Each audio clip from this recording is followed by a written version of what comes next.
সবাই জানে আমরা এই দেশে, সবাই জানে আমরা এই দেশকে ভালোবাসি। বিশ্বনবী বলেছেন তোমরা তোমাদের জমিনের হেফাজত করো।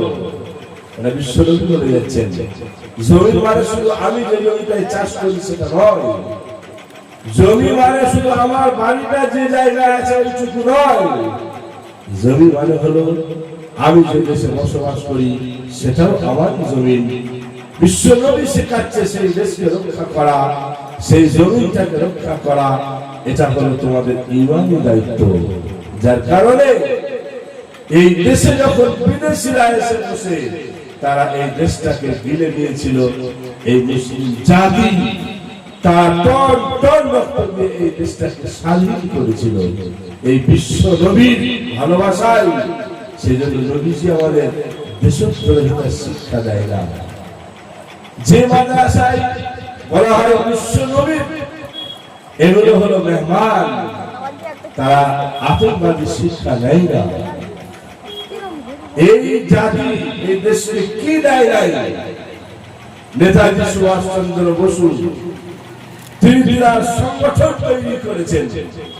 যে কোনো একটা সংগঠন চালাতে গেলে আপনার গ্রামে মুনাজ্জাম বক্তব্য চলে, এটা দুনিয়া, এখানে পয়সার প্রয়োজন, আপনাদেরকে পয়সা জমা করতে হয়। সেই সংগঠনের জন্যও তেনার পয়সার প্রয়োজন ছিল, তিনি দৌড়ে দৌড়ে ঘুরছিলেন। এক ব্যক্তি যিনি 1 লক্ষ টাকা সেই সময় নেতাজি সুভাষচন্দ্র বসুর হাতে তুলে দিয়েছিলেন, তার নামটা ছিল ইউসুফ মারফানি, একজন মুসলমান। এই জন্য আমরা গর্ববোধ করি। প্রধানমন্ত্রী সাহেব 15ই আগস্ট যে লালকিল্লায় ভারতের পতাকাটা উত্তোলন করার জন্য যান, ওই জায়গায় ইংরেজদের পতাকা পথ করে উঠছিল। ওই ইংরেজদের পতাকাকে ছুঁড়ে ফেলে দিয়ে ভারতের এই তিরঙ্গাকে যে টাঙিয়েছিল, যে লাগিয়েছিল, একবার কি তার খোঁজ নিয়েছেন? তিনি কে? এই নেতাজি সুভাষচন্দ্র বসু।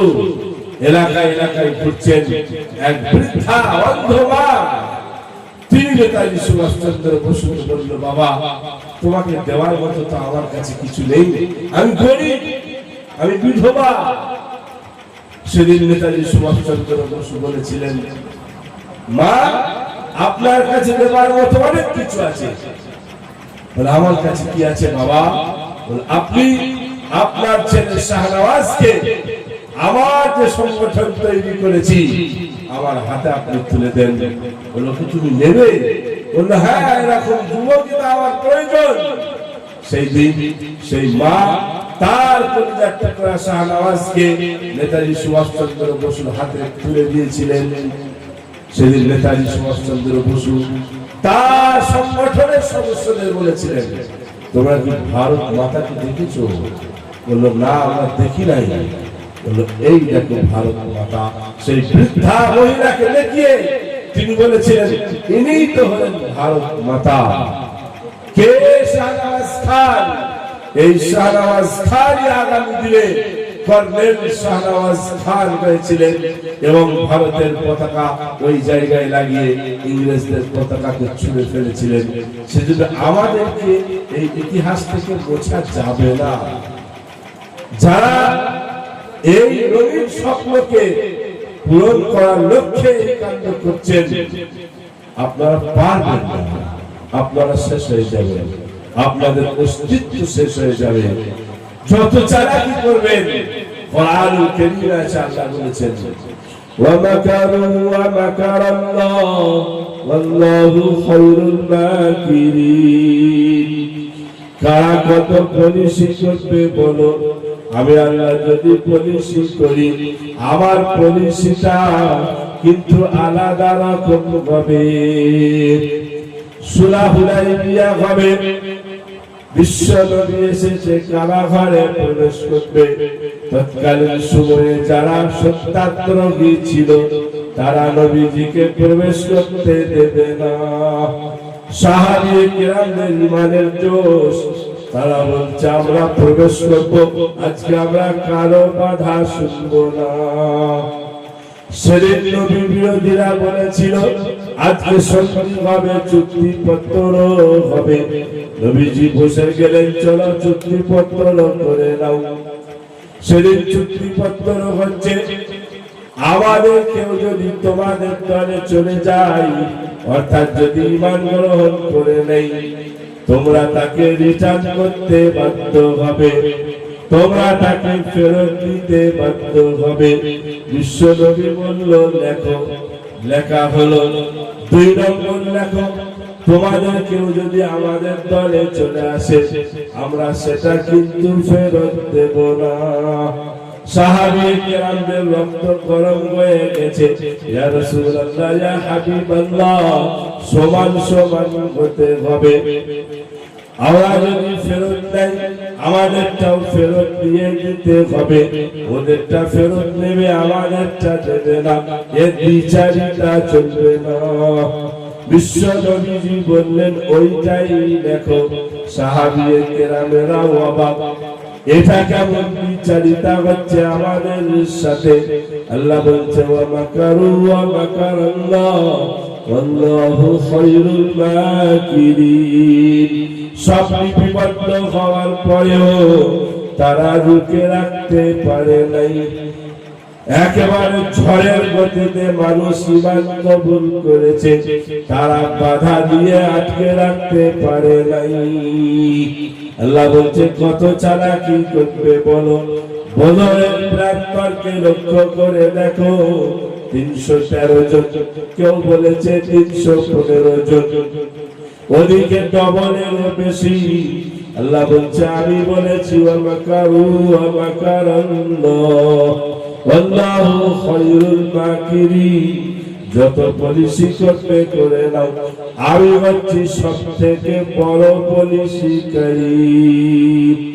সেজন্য আমার ভাইরা, আমার মায়েরা, বোনেরা, আমার ভাই সুলতান সাহেব আমাদের সামনে কোরআনুল কারীম হয়তো পড়ে তিনি শোনাচ্ছিলেন। মুঠিগত কথা আমরা কোরআন থেকে আলোচনা করব। কোরআন এমন একটি কিতাব, আপনি দেখবেন সব, শুনবেন সব, পড়বেন সব।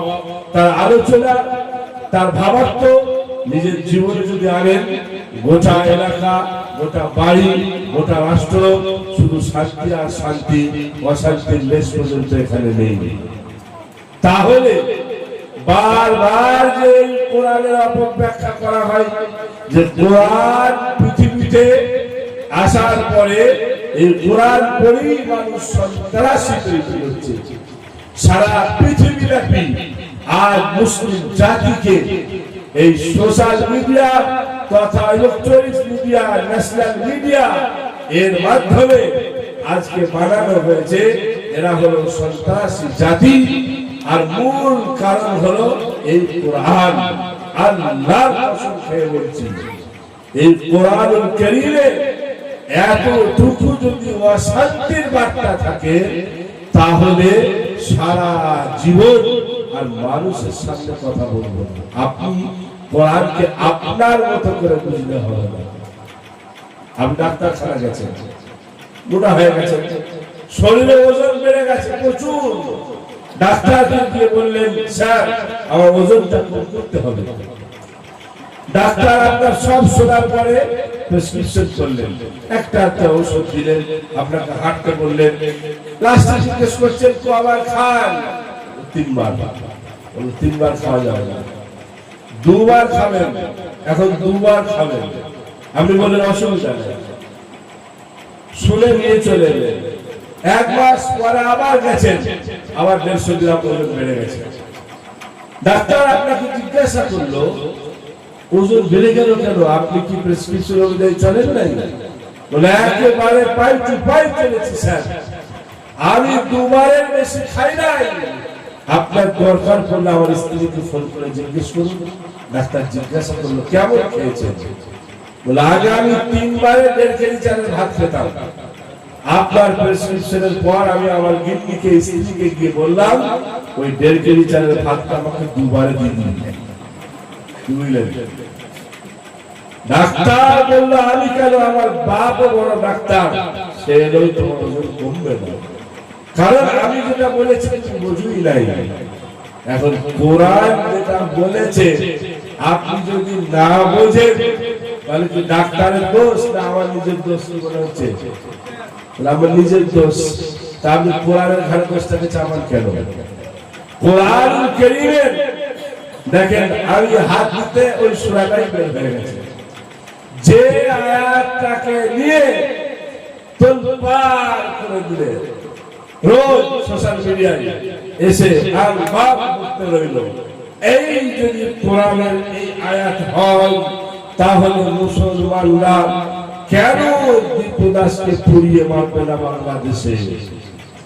আমিও বলছি একজন মুসলমান হিসাবে, আমি নিজে 17 বছর পড়াশোনা করেছি, 2009 সাল থেকে আমিও পড়াচ্ছি।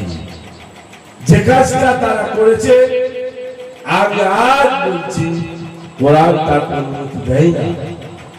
কোরআন মানুষকে কেন এটা জীবজন্তুকে পর্যন্ত জ্বালিয়ে পুড়িয়ে মারতে নিষেধ করেছে বিশ্বনবী, যে নবীর উপরে কোরআন অবতীর্ণ হয়েছে।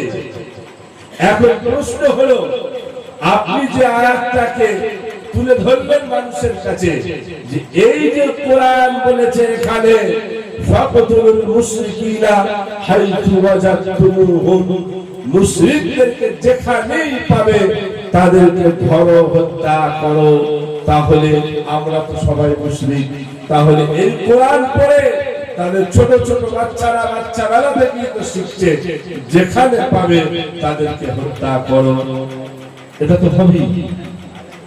এখন আপনাকে বুঝতে হবে এই আয়াত কখন কি কারণে অবতীর্ণ হয়েছিল। বিশ্বনবী মক্কায় বসবাস করছেন, মক্কায় অনেক মানুষ বসবাস করে, ধরে দেন এলাকাটা আপনাদের দখলসা, এখানে মুসলমান জাতি বসবাস করে, মুসলিম জাতি বসবাস করে, ইহুদি বসবাস করে, খ্রিস্টান বসবাস করে, অন্যান্য আরো জাতি বসবাস করে। বিশ্বনবীর জামানায় অনেক জাতি তারা বসবাস করছে।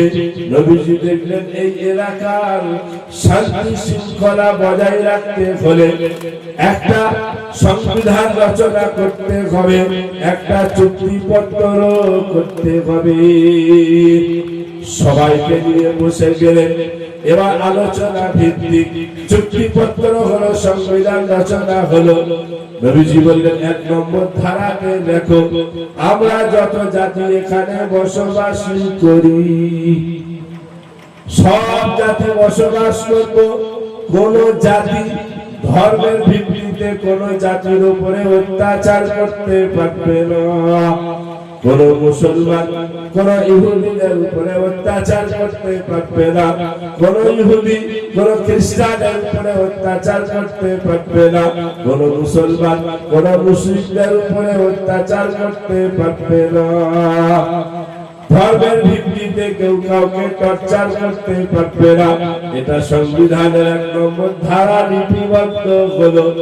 2 নম্বর ধারা লিপিবদ্ধ করো, বাইরের কোন শত্রু যদি আমাদের ডোগলসার ভিতরের কারোর উপরে অত্যাচার করতে চাই, হামলা করে, আমরা ডোগলসার যত জাতি বসবাস করি একত্রিত হয়ে বাইরের তাদের মোকাবেলা করব, আমরা কোন রকম ভাবে তাদের সাপোর্ট করব না।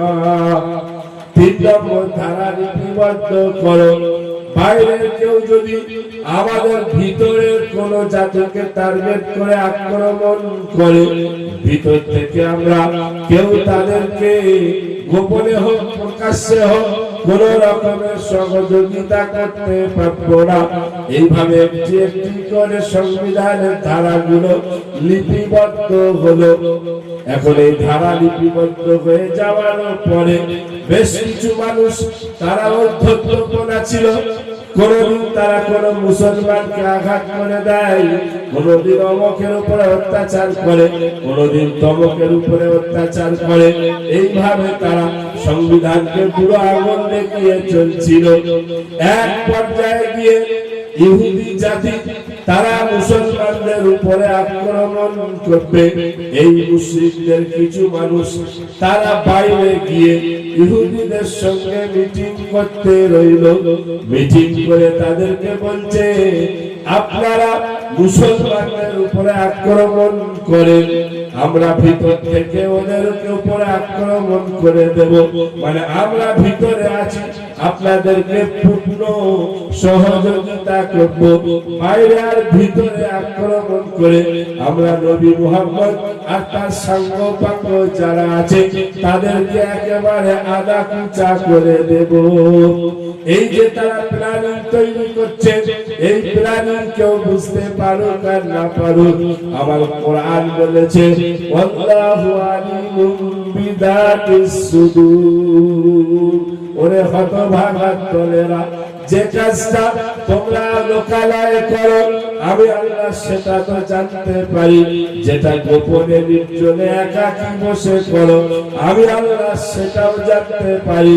আর এখনো কাজটা করো নাই, শুধু মনে মনে প্ল্যানিং তৈরি করছো, আমি আল্লাহ তোমাদের মনের চাকাটা কোন দিকেতে ঘুরছে আমি আল্লাহ ওটাও জানতে পারি।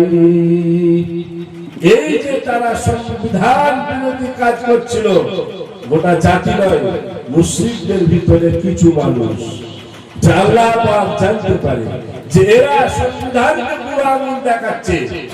বলেন এবারে আমরা ভারতে বসবাস করি, ভারত পাকিস্তান যুদ্ধ হচ্ছিল, আপনাকে যুক্তিতে আসতে পারে।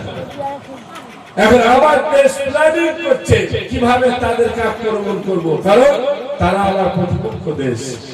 আমি আহমদ আলী, আমি যদি সেই প্ল্যানিং এর কথাটা গোপনে পাকিস্তানের কাছে পাচার করি, তখন আপনারাই সবাই বলবেন এ হলো এক নম্বরের দেশদ্রোহী, এর আমার বিচার কিসে, একে এক্ষুনি প্রকাশ্যে ফাঁসি কাস্তে ঝুলাও, একে এক্ষুনি কাউন্টার করে হত্যা করো।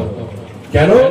সত্যি আমিও বলবো আমি হত্যার যোগ্য কাজ করেছি, আমি সংবিধান বিরোধী কাজ করেছি, আমি দেশদ্রোহিতার কাজ করেছি।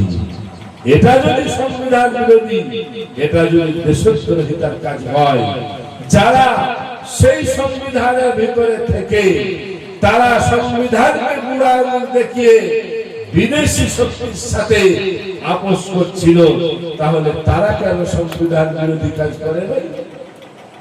তারা দেশদ্রোহিতার কাজ করেছে। যখন তারা দেশদ্রোহিতার কাজ করেছে, তখন আল্লাহ তাবারক তাআলা তিনি বললেন, এই যে একটা চুক্তিপত্র হয়েছিল, এই যে সংবিধান রচনা করা হয়েছিল, এই সংবিধানের কারণে তাদের পূর্ণ দায়িত্ব আল্লাহ আল্লাহ রাসূলের উপরে ছিল। এখন আমি আল্লাহ বলছি, বারাআতুন মিনাল্লাহি ওয়া রাসূলিহি ইলাল্লাযিনা আহাদতুম মিনাল মুশরিকিন। আল্লাহ এবং আল্লাহর রাসূল অব্যাহতি দিয়ে দিচ্ছে, ঘোষণা দিচ্ছে ওই মুশরিকদের তরফ থেকে যাদের সঙ্গে মুআহাদা করা হয়েছিল, চুক্তিপত্র করা হয়েছিল, আমরা আর তাদের কোনো দায়িত্ব নিচ্ছি না, এই সংবিধান আর তাদের কোনো দায়িত্ব নেবে না। কেন? ফাসিহু ফিল আরদি আরবাআতা আশহুর। হ্যাঁ নবী, আপনি তাদেরকে বলে দেন এই যে 4টে মাস, যে 4টে মাসে ঝগড়া চলবে না, বিবাদ চলবে না, মারামারি চলবে না, ওই 4টি মাসে তারা আরামসে ঘুরে দিক, যেহেতু এই 4টি মাসে প্রতিবন্ধকতা আছে। তাদেরকে বলে দেন তোমরা যে সংবিধানকে বুড়া আঙুল দেখিয়ে এখানে কার্যকলাপ করছো, এই 4টি মাস তোমরা ঘুরে নাও। ওয়ালামু আন্নাকুম গায়রু মুজিজিল্লাহ, আর সাবধান থেকো, তোমরা আল্লাহকে অপারগ করতে পারবে না। আল্লাহর শক্তি তোমাদের জানা নেই। আল্লাহর শক্তি যদি জানতে চাও, ফেরাউনকে জিজ্ঞাসা করো, নমরুদকে জিজ্ঞাসা করো, সাদ্দাতকে জিজ্ঞাসা করো, তোমরা আল্লাহকে অপারগ করতে পারবে না। ওয়া আল্লাহু মুখজিল কাফিরিন, আর যারা সত্যদ্রোহী এরা অচিরেই দেখতে পাবে, বেইজ্জতি হবে, অসম্মান পাবে, অপদস্থ হবে। যারা সত্যদ্রোহী মানে সত্য যাই আমরা লিপিবদ্ধ করেছিলাম, যারা এটাকে বুড়া আঙুল দেখিয়েছে, তারা এই কাজ করার কারণে কি হতে পারে অচিরেই তারা দেখতে পাবে। নবীজিকে বলা হলো তারা এমন কিছু মানুষ ছিল উমরা করতে যেত, উমরা করতে গিয়ে তারা উলঙ্গ হয়ে উমরা করত, জামা কাপড় গায়ে রাখত না। নবীজি কাছে আল্লাহর কাছ থেকে অর্ডার হলো ওদেরকে বলে দাও তোমরা আগামীতে হজে যাবে না, তোমরা গিয়ে ওই উলঙ্গ সেখানে নিজের মনে যা চাইবে সেই তোমরা করে বেড়াবে, এ অধিকার তোমাদেরকে দেওয়া হবে না।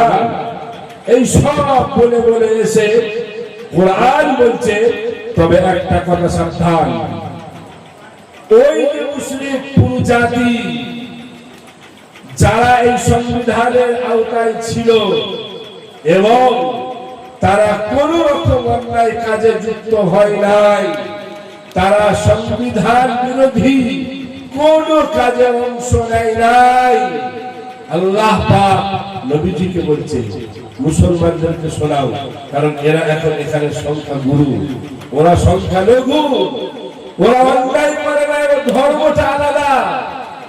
সেই জন্য তাদের গায়ে যেন এতটুকু আঁচল পর্যন্ত না লাগে, কারণ ওরা নির্দোষ, ওরা সংবিধানের পাওয়ারটা পাবে, শক্তিটা পাবে, অধিকারটা পাবে। তাহলে আপনি যে বললেন এখানে ফাকুল মুশরিকিনা হাইসু ওয়াজাতুমুহুম, ওই মুশরিকগুলোকে যেখানে পাবে হত্যা করো না, হত্যা তাদেরকে করতে বলেছি যারা রাষ্ট্রদ্রোহিতার কাজ করেছে, শুধুমাত্র তারা, সবাইকে নয়। তাহলে কোরআন পরিষ্কার এখানে বলেছে যারা অন্যায় করেছে শুধু তাদেরকেই হত্যা করা হবে, বাকি একজন মানুষ সে মুসলিম অন্য ধর্মে বিলং করে, সে রাষ্ট্রদ্রোহিতার কোনো কাজই করে নাই, তোমাকে তার পূর্ণ স্বাধীনতা দিয়ে তোমাকে তাকে আগলে রাখতে হবে, তার উপর যেন এতটুকু আঁচড় না আসে। কোরআন কোথায় বলল ভাই যে যেখানে পাবে যে মুশরিককে পাবে হত্যা করো না, আপনি কোরআনটাকে নিজের মতো করে বুঝে আপনি সেটা প্রচার করেছেন। অন্যায় যে করবে শাস্তিটাকে পেতেই হবে, এটাই হলো সংবিধান প্রত্যেকটা দেশের। এটা আমি বলবো, আপনি বলবেন, সবাই বলবে, কোরআন সে কথাটাই বলেছে। এবার বলুন কোথায় কোরআনে আছে যে আপনার ধর্ম আলাদা হওয়ার কারণে আপনাকে হত্যা করতে বলা হয়? আপনি কোরআন 6 পারা খুলুন, কোরআন শরীফে কি বলা আছে? মান কাতালা নাফসান বিগাইরি নাফসিন আও ফাসাদিন ফিল আরদ ফাকান্নামা কাতালান নাসা জামিয়া ওয়া মান আহইয়াহা ফাকান্নামা আহইয়ান নাসা জামিয়া। আল্লাহ বলছেন একজন মানুষ যদি আর একজন মানুষকে অন্যায় ভাবে হত্যা করে, সে যেন একজন মানুষকে হত্যা করে নাই, সে যেন গোটা সমগ্র মানব জাতিকে হত্যা করেছে। এখানে পয়েন্টের বিষয়টা হলো আল্লাহ বলে নাই একজন মানুষ যদি একজন মুসলমানকে হত্যা করে, না না, একজন মানুষকে হত্যা করে, মানুষটা হিন্দু, মুসলমান, জৈন, খ্রিস্টান, বৌদ্ধ, চামার, কামার, ঢোল, বিন্দাতর যে কেউ হতে পারে, অন্যায় ভাবে যদি তাকে হত্যা করো, আমার আল্লাহর কোরআন বলছে তুমি একজনকে হত্যা করো নাই, তুমি যেন সমগ্র মানব জাতিকে হত্যা করেছো। আর ওয়ামান আহইয়াহা ফাকান্নামা আহইয়ান নাসা জামিয়া, যে ব্যক্তি একজন মানুষের প্রাণটাকে বাঁচাবে, সে একজনকে বাঁচালো না, সে যেন সমগ্র মানব জাতিকে বাঁচালো। এই যে কোরআনের আয়াত, এই যে কোরআনের বার্তা, এটা পড়েছিল কারা? আপনার গ্রামের বক্তব্যের বাচ্চারা পড়ছে, কাশ্মীরেতেও কোরআন পড়ানো হয়। এই কাশ্মীরে পেহেলগামে যখন আতঙ্কবাদী ঘটনা ঘটলো, যেখানে নির্বিচারে আমার নিরীহ নিরপরাধ হিন্দু ভাইগুলোকে গুলি করে হত্যা করা হচ্ছিল। এই বক্তব্যের ছাত্র সৈয়দ আদিল 27 বছরের যুবক ছেলে, সে কোরআনের আয়াত পড়েছিল, তার আয়াতটা মনে পড়ে গেছে। আমার আল্লাহ বলেছে একজন নিরপরাধ মানুষের প্রাণটাকে তুমি যদি বাঁচাতে পারো তাহলে তুমি একজন মানুষকে বাঁচালে না, তুমি যেন সমগ্র মানব জাতিকে বাঁচালে। সেই জন্যই 27 বছরের 6 ফুট লম্বা যুবক ছেলেটা আতঙ্কবাদীর উপরে ঝাঁপিয়ে পড়েছিল যাতে করে তার কাছ থেকে AK-47টা কেড়ে নিতে পারি। এবং 2-5 জন হলেও আমার হিন্দু ভাইয়েরা যারা আছে যাদেরকে নির্বিচারে গুলি চালানো হচ্ছে আমি যাতে তাদেরকে বাঁচাতে পারি। কিন্তু কি পরিহাস, সে নিজেও বাঁচতে পারল না, তাকে গুলি করে ভুলে দেওয়া হলো, শহীদ হয়ে গেল। এই কোরআনের আয়াত পড়েছিল কাশ্মীরের সেই নাজাকাত আলী ভাই, যার হোটেলে মধ্যপ্রদেশের 11 জন হিন্দু ভাইরা বোনেরা তারা সেখানে ভাড়া নিয়ে থাকছিল। নাজাকাত আলী ভাই কোরআন পড়েছে একজন নিরীহ মানুষকে যদি বাঁচাতে পারি তাহলে আমি গোটা মানবতাকে বাঁচানোর সমতুল্য। এটা আমার আল্লাহ ঘোষণা দিয়েছে। তাই নিজের জানের পরোয়া না করে একটা মুসলিম যুবক ছেলে দুজনকে কাঁধে তুলে আস্তে আস্তে তাদেরকে সেফ জোনে, নিরাপদ সেফ জোনেতে নিয়ে গিয়ে সেখানে তাদেরকে জমা করতে রইল। এই কোরআন পড়ার পরে সেই ছেলেটা একটা একটা করে 11 জনকে সেফ জায়গায় রাখলো যাতে করে এদের উপর আর আক্রমণ না হয়ে যায়। এটা ছিল কোরআনের আয়াতের ফল। বিশ্বনবী যেদিন বিদায় হজ করলেন এরপরে নবীজি আবার আর হজ করার সুযোগ পাবেন না। যারা বলছে মুহাম্মদ আসার পরে এই পৃথিবীতে সন্ত্রাসী কার্যকলাপ বেড়েছে, কারণ মুহাম্মদ পৃথিবীতে মানুষকে সন্ত্রাসী কার্যকলাপের শিক্ষা দিয়ে গেছে। বিদায় হজের ভাষণ শুনো লক্ষাধিক সাহাবীরা নবীজির সামনে বসে আছে। বিশ্ব নবীজি ঘোষণা করলেন আলা উখবিরুকুম বিল মুমিন, ও আমার সাহাবীরা আমি কি তোমাদেরকে বলবো না একজন প্রকৃত মুমিন ব্যক্তি কে? সাহাবী কেরামেরা বললেন ইয়া রাসূলুল্লাহ ইয়া হাবিবাল্লাহ, আপনি তাড়াতাড়ি বলে দেন। বিশ্বনবী ঘোষণা করলেন মান আমিনাহুন নাস বিআমওয়ালিহিম ওয়া আনফুসিহিম, আমি ইসলামের চিফ অফ কমান্ডার আজকে ঘোষণা দিলাম যে ব্যক্তি কোন ব্যক্তির জানের নিরাপত্তা দিতে পারবে, যে ব্যক্তি কোন ব্যক্তির মালের নিরাপত্তা দিতে পারবে সে হলো একজন প্রকৃত মুমিন ব্যক্তি।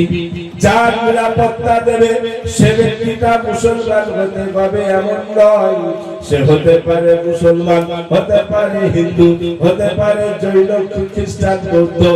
এই সৈয়দ আদিল নাজাকাত আলী তারা শুনেছিল বিশ্ব নবী এই বিদায় ভাষণের কথাটা উলামায়ে কেরামদের মুখে, তারা বয়ান বক্তব্যে বিদায় হজের এই ভাষণটা শোনার পরে সেজন্য তারা দাঁড়িয়ে থাকতে পারে নাই।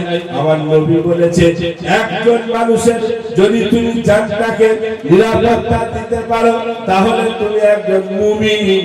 অন্য কোন সার্টিফিকেট তোমাকে মুমিন হওয়ার জন্য দেখাতে হবে না।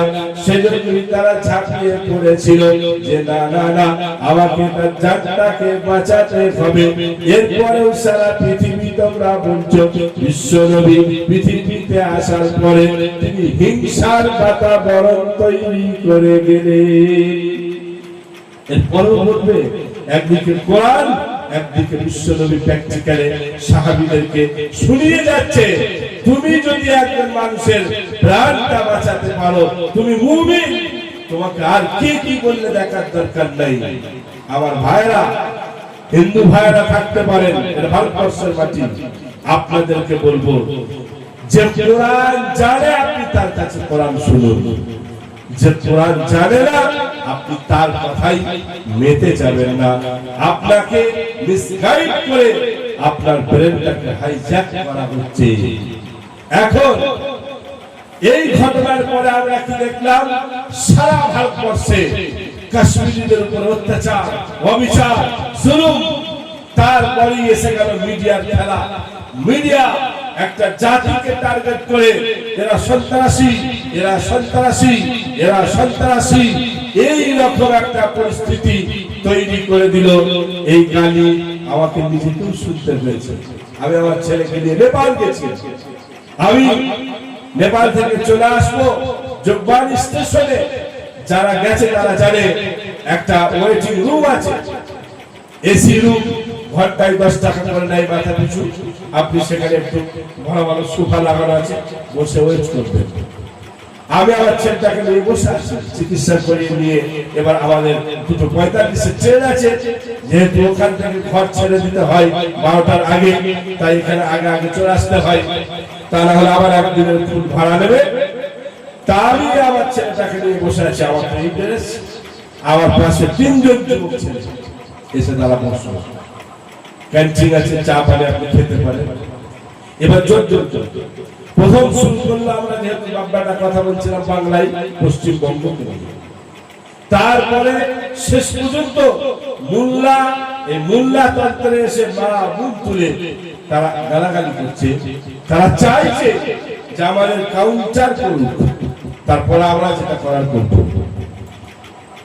ওপেন নিজের আলোচনায় তারা আতঙ্কবাদী, সন্ত্রাসী, মা বোন তুলে যেমন গালি দেওয়ার তারা সেটা করছে। মিডিয়ার সাহায্যে জাতিটাকে একেবারে মৃত্যুর যে পথ সেখানে ছেড়ে দেওয়া হলো। কিন্তু এই কাশ্মীরিরা করেছিল কি?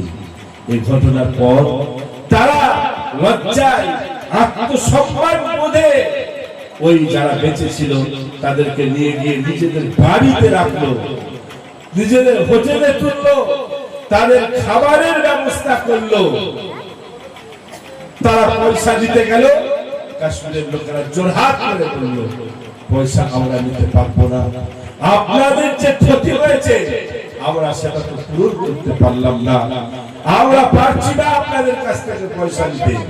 এই কাশ্মীরে যারা বেড়াতে গিয়েছিল তারা বাড়ি ফিরে আসবে, রেল স্টেশন যাবে, এয়ারপোর্টে যাবে, গাড়ি করে তাদেরকে সেখানে পৌঁছে দিল। বললো ভাড়া কিন্তু নেন, বললো না নিতে পারবো না, ক্ষমা করেন। রাস্তায় টিফিন করবে, এইভাবে প্যাকেজিং করে পানি, বিস্কুট, রুটি, কলা, এই খাবারগুলো তারা প্যাকেজিং করে তাদের হাতে তুলে দিল। সেই লোকেরা বললো ভাই আপনারা যা করেছেন এইটুকু পয়সা তোলেন। কাশ্মীরের লোকেরা বললো না আমরা পারবো না, আমাদের ক্ষমা করে দেন। যারা এত কিছু করলো তারপরে তাদের উপর স্টিম রুলার চালানো হলো। আর যে কাশ্মীর থেকে ভারতবর্ষের যে কোনো প্রান্তে যেতে হলে প্লেনের ভাড়া ছিল 9 থেকে 11,000 টাকা। এই ঘটনার পরেই প্লেনের ভাড়া হলো 31 থেকে 33,000 টাকা। এরা আপনার বন্ধু হয়ে গেল, আর যে কাশ্মীরিরা আপনার জন্য সব ফ্রি করলো তারা আপনার শত্রু হলো। এই ক্রোনোলজিটা আজও বুঝতে পারলাম না। সেজন্য আমার হিন্দু ভাইদেরকে বলবো, আপনার আসল শত্রুকে যে আপনার বিপদের দিনে আপনার পকেট থেকে 3 গুণ ভাড়া টেনে বার করে দিল, আপনি এইটাকে আসলে খুঁজে বার করেন। আসলে তারা হলো আমারও শত্রু, আপনারও শত্রু।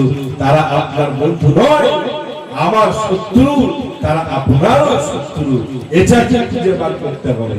কেন? এই মুসলমানগুলো সেই মানুষগুলোকে খাবার দিয়েছিল বলে।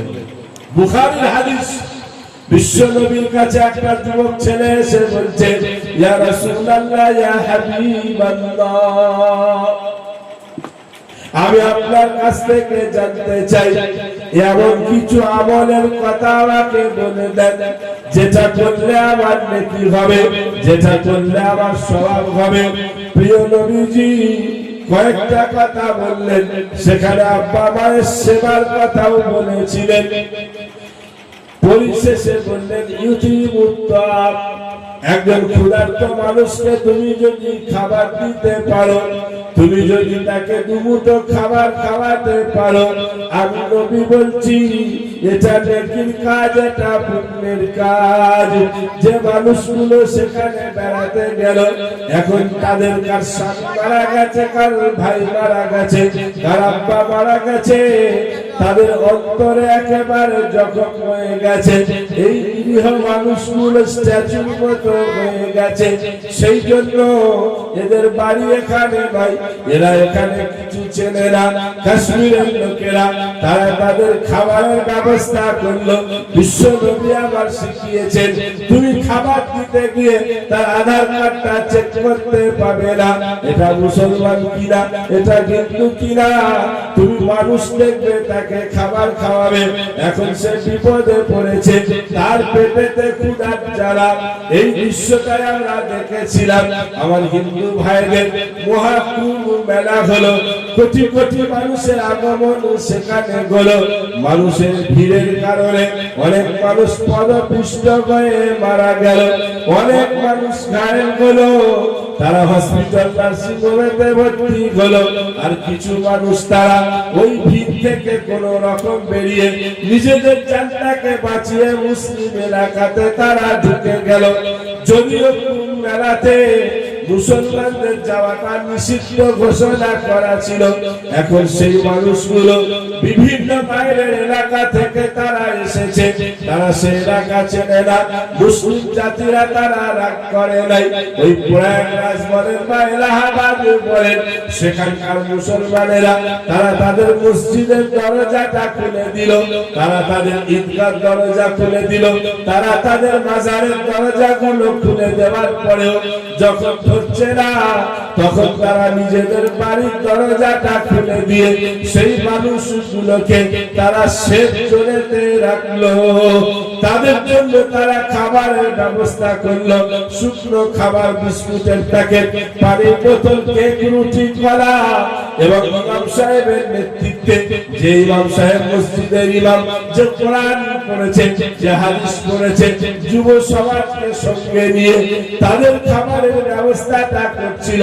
কারণ বিশ্ব নবী শিখিয়ে গেছে, ওরা মানুষ অসহায়, আজকে বিপদে পড়েছে, হয়তো ওদের পেটে খাবার নাই, কোথায় দোকান কি তারা চেনে না। তুমি যদি আমার উম্মত হও, নিজেকে ইমানদার মুমিন বলে দাবি করো, তাহলে ওদেরকে খাবার খাওয়াও।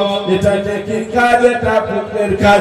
ওরা হিন্দু বলে ওদেরকে খাওয়ালে নেকি হবে না, এটা আদৌ না। আমি নবী বলছি, এটা খাওয়ালে পুণ্য হবে, নেকি হবে, এর মধ্যে কোনো সন্দেহ নাই। এই জন্য মুসলিম জাতি তারা বিশ্ব নবীর এই আদর্শকে নিজেদের হৃদয়ে পালন করে সেদিনও তারা আমার ওই সমস্ত হিন্দু মা ভাই বোনদের পাশে দাঁড়িয়ে তাদেরকে পরিষেবাটা তারা দিয়েছিল।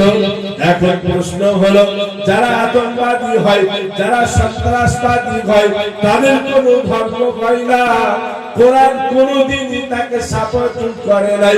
তোমরা তো আজকে আইন বানাচ্ছ, 1500 বছর আগে কোরআন তার সিদ্ধান্ত শুনিয়ে দিয়েছে, আল্লাহ তার সিদ্ধান্ত শুনিয়ে দিয়েছে।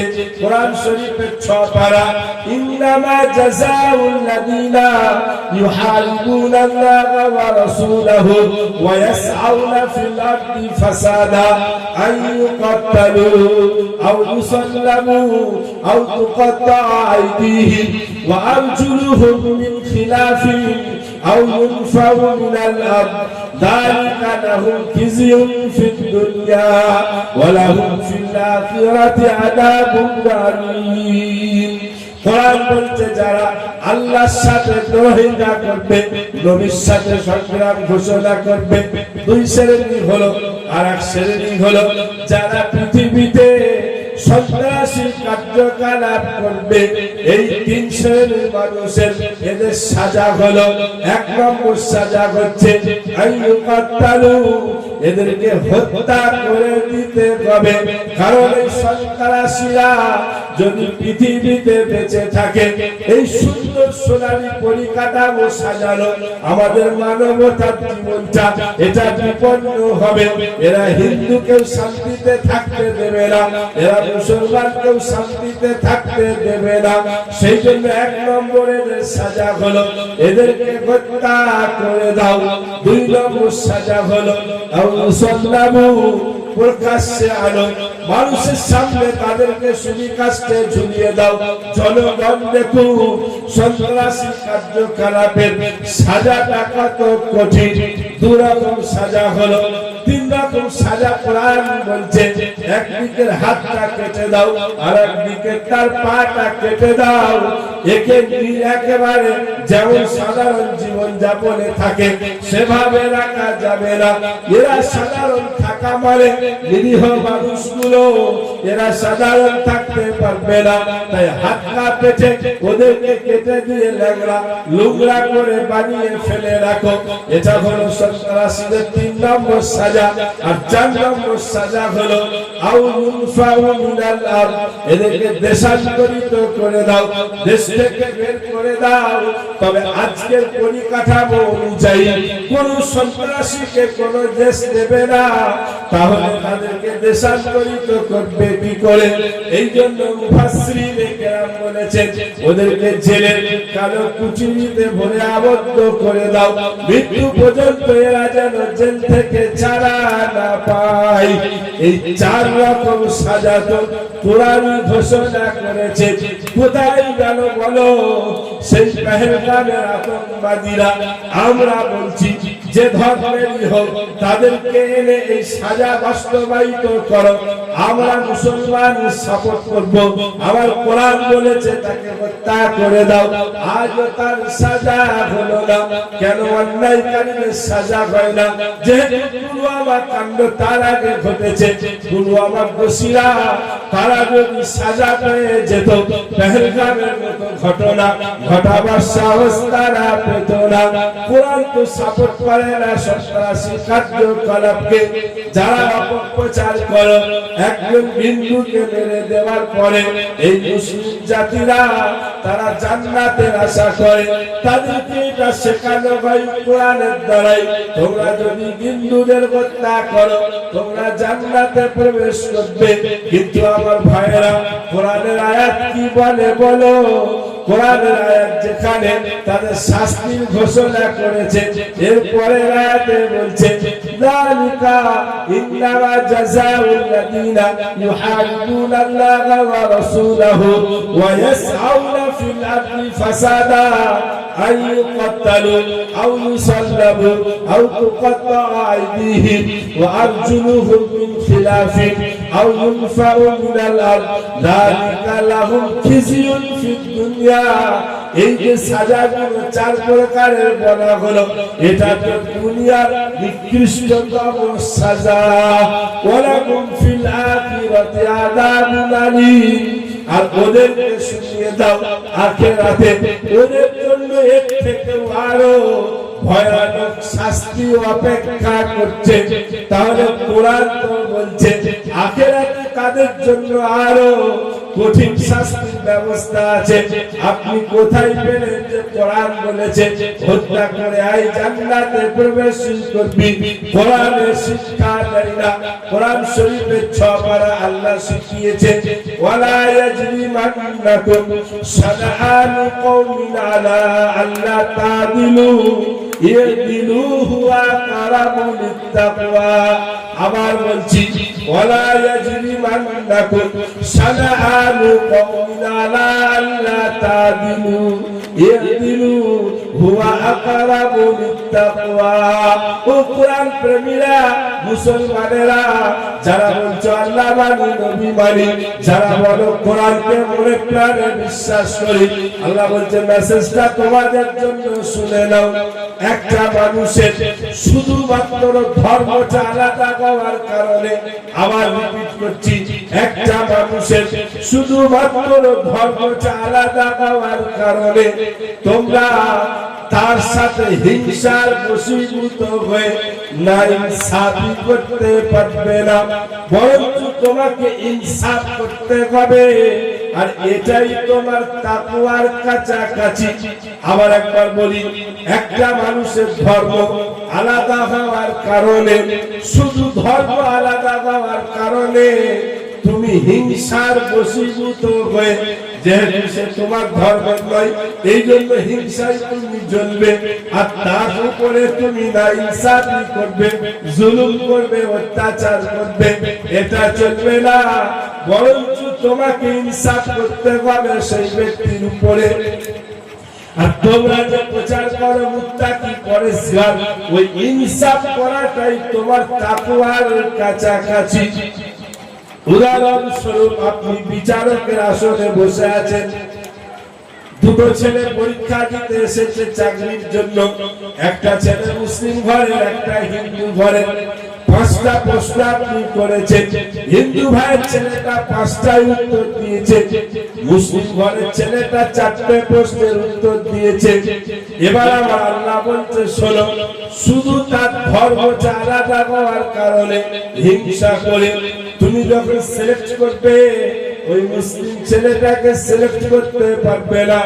তুমি যেহেতু হিন্দু ছেলেটা 5টায় অ্যানসার দিয়েছে, তাকে তোমাকে সিলেক্ট করতে হবে, ইনসাফ করতে হবে। ধর্মটা আলাদা হওয়ার কারণে তুমি জুলুম করে তাকে কেটে দিয়ে একে বসাতে পারবে না, ওকে চাকরিটা পাইয়ে দেওয়া চাই। এটাই তোমার তাকওয়া, এটাই তোমার পরেশগারিতা। এরপরেও কারা বলছো বলো? কোরআন সাম্প্রদায়িকতা শিক্ষা দেয়। আরে আমরা তো শিক্ষা দিই নাই, আমার নবী আমাদেরকে শিখিয়ে গেছে। সাহাবীদেরকে সাথে নিয়ে নবীজি বাজারে গেলেন, ইশতারাতু আমান মিন ইয়াহুদিয়্যিন, একটা ইহুদির দোকানে ঢুকলেন। বিশ্বনবী কিছু খাদ্য সামগ্রী সেই দোকান থেকে ক্রয় করলেন। এটাই প্রিয় নবীজি সাহাবীদেরকে শিক্ষা দিলেন, তুমি ডোমনসা গ্রামে বসবাস করবে, তোমার বাজারে 100টা দোকান আছে। গোবর্ধনপুরে তুমি গেছো, দেখছো 100টার ভিতরে 90টা মুসলমানের দোকান, 10টা আমার হিন্দু ভাইয়ের দোকান। নবীজি এখান থেকে আমাদেরকে শেখালো, তোমার প্রয়োজনে তুমি হিন্দু ভাইয়ের দোকান থেকে মাল কিনবে, শুধু তার ধর্মটা আলাদা হওয়ার কারণে তুমি তাকে বয়কট করতে পারবে না। আরে তুমি কেন বয়কট করবে বলো? আমি ইসলামের চিফ অফ কমান্ডার, আমি নবী মুহাম্মদুর রাসূলুল্লাহ। আমি যদি একটা ইহুদির দোকান থেকে খাদ্য সামগ্রী ক্রয় করে খেতে পারি, তুমি কেন পারবে না বলো? আমার নবী তো শিক্ষা দেয় না মোল্লাদের দোকান থেকে নিতে হবে, অন্য দোকান থেকে নিতে পারবে না। আমার নবী উদারতা দেখিয়েছে। এই প্রচার প্রসার তো তোমরা করছো, আবার তোমরাই বলছো আমরা শান্তির বার্তাবাহক। আবার নবীজিকে বলছো তিনি হিংসার বাতাবরণ তৈরি করে গেল। আমার কলমাওয়ালা মুসলমান ভাইরা, আল্লাহওয়ালা বন্ধুরা, আমার কোরআন ঘোষণা করেছে, ওয়ালা তাসুবুল্লাযীনা ইয়াদউনা মিন দুনিল্লাহ ফায়াসুবুল্লাহ আদওয়ান বিগাইরি ইলম। ও ডোমনসাবাসী, তোমরা যেখানে বসবাস করবে, এক আল্লাহর পূজা অর্চনা করবে, এক আল্লাহর ধ্যান ধারণা তোমরা করবে, এক আল্লাহর জন্য মান্যত মানসিক তোমরা করবে। তোমরা তোমাদের পাশাপাশি লোকেদেরকে দেখতে পাবে এক আল্লাহকে ছেড়ে তারা বিভিন্ন দেবদেবীর পূজা অর্চনা, আরাধনা, ইবাদত, বন্দেগী করবে। আল্লাহ এবার মুমিনদের বলছে, সাবধান, তোমরা তাদের দেবদেবীদের ব্যাপারে গালিগালাজ করতে পাবে না, কটূক্তি করতে পাবে না, খারাপ মন্তব্য করতে পাবে না। আরে যে ধর্ম, যে কোরআন খারাপ মন্তব্য করতে নিষেধ করে, সে কোরআন আপনার মূর্তি ভাঙার অনুমতি দেয় কি করে? সে কোরআন আপনার প্যান্ডেলে আগুন লাগাবার অনুমতি দেয় কি করে? সে কোরআন আপনাদের ব্যাপারে এরকম খারাপ মন্তব্য করতে পর্যন্ত নিষেধ করেছে। কেন নিষেধ করা হয়েছে? আল্লাহ বলছে, তোমরা যদি তাদের দেবীদের ব্যাপারে খারাপ মন্তব্য করো, তাদের জ্ঞান না থাকার কারণে তোমার অরিজিনাল আল্লাহকে তারা গালিগালাজ করবে, এর দায়ভারটাও কিন্তু তোমাকে নিতে হবে। আমার কলমাওয়ালা মুসলমান ভাইরা, আল্লাহ ওয়ালা বন্ধুরা, আমার যুব সমাজকে বলবো, আমার হিন্দু ভাইরা যারা আশেপাশে আছেন তাদেরকে বলবো, যারা কোরআন পড়েছে আপনি তার কাছে আসুন, ওয়েলকাম। আপনাকে রাস্তা করানো হবে, আপনাকে বলা হবে, আপনাকে শেখানো হবে। একদিকে কোরআন, একদিকে বিশ্ব নবীর আদর্শ। আপনি দেখবেন চোখ দিয়ে আপনার পানি ঝরবে। কোরআন শোনার পরে ইতিহাস বলছে চোখ দিয়ে পানি ঝরেছে।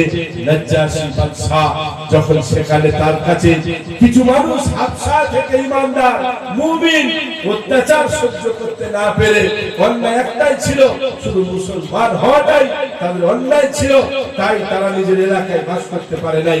এলাকা ছেড়ে তারা চলে গিয়েছিল সেই দক্ষিণ আফ্রিকা, সেই কালো মানুষদের কাছে। নাজ্জাশী বাদশার এলাকায় তারা সেখানে গিয়ে আশ্রয় নিয়েছে। মক্কার ওই কুখ্যাত লোকেরা তারা লোক পাঠালো নাজ্জাশী বাদশার কাছে, আমার দেশের কিছু মানুষ তোমার রাজ্যে আশ্রয় নিয়েছে, তুমি তাদেরকে আমাদের হাতে তুলে দাও। নাজ্জাশী বাদশা বললেন, এটা হয় না, এটা একটা প্রত্যেকটা দেশের নিয়ম আছে। তারা আমার দেশে আশ্রয় নিয়েছে, আমি আগে জানবো বিষয়টা, তারপরে তোমাদের হাতে আমি তুলে দেব। এরা বলল, আপনি তুলবেন কি? বাদশা ছিল খ্রিস্টান, সেই কুখ্যাত লোকেরা মিথ্যা করে বলতে রইল, ওরা আপনার ঈসা নবীর ব্যাপারে উল্টো পাল্টা মন্তব্য করে, ঈসা নবীকে গালি দেয়। বাদশা বলল, তাই নাকি?